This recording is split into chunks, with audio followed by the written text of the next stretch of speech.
ఇప్పుడు ఆర్గనైజ్డ్ ఒక ఆర్గనైజేషన్ నుంచి చెప్పేటప్పుడు ఆ ఆర్గనైజేషన్ వరకే లిమిటెడ్గా ఉంది.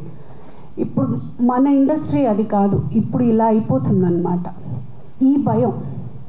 ఈ భయం వల్ల అమ్మాయిలు రాలేకపోతున్నారు. ఇలా వచ్చి వాళ్ళు అనుకునేది ఆ అమ్మాయికి జరిగింది కాకోకుండా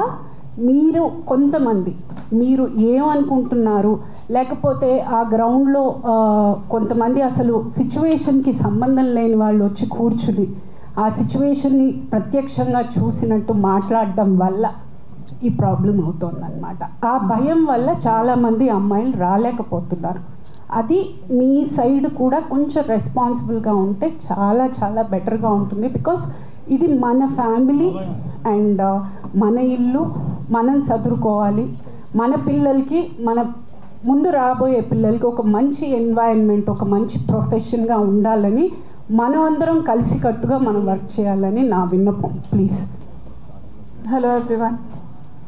సో ఐమ్ కావ్య మండవ. నేను advocate and POSH consultant and I also run an organization as a president, Nari Vani అని చెప్పి. It extensively works for women rights and awareness. We run awareness campaigns as well. And one more thing, Jansi garu cheppin dantlo one thing I want to add. Ee case raangane when we were addressing and as a external member and presiding officer, we felt considering the age of the girl and everything, we passed interim orders as well. In the case already that's been addressed. Inka final report kosam we are looking forward because it's a process. It will take certain time and we cannot pressurize as per our guidelines. We are waiting for that and everything is intact as per the POSH Act 2013. అంటే every complaint అంటే ఎన్ని prove అవుతాయో ఆయన మీద తెలియదు కదా వచ్చిన ఎలిగేషన్స్లో.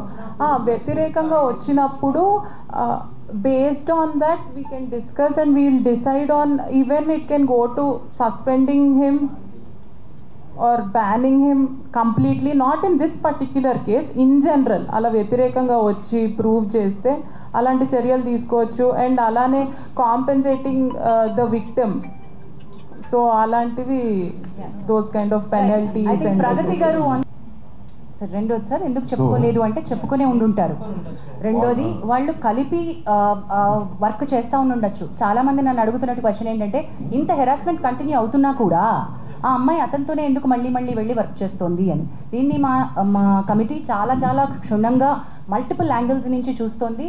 Wear sexual harassment nature నుంచి, work place sexual harassment nature నుంచే చూస్తున్నాం. నెంబర్ 1, కన్సెంట్ ఉంటే అది వ్యాలిడ్ కన్సెంటా కాదా, ఆ కన్సెంట్ ఆ సందర్భంలో ఇచ్చినటువంటి కన్సెంట్ వ్యాలిడా కాదా.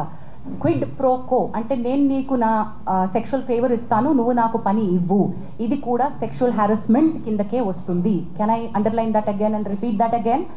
క్విడ్ ప్రోకో, నువ్వు సెక్షువల్ ఫేవర్ నన్ను అడిగావు, నాకు పని ఇస్తాను అని, కానీ నేను నీకు సెక్షువల్ ఫేవర్ ఇచ్చాను, కానీ ఆ పని పూర్తయిన తర్వాత నాకు రావాల్సినటువంటి బెనిఫిట్ నాకు రానప్పుడు నేను నీకు ఇచ్చినటువంటి దాన్ని క్వశ్చన్ చేస్తున్నాను.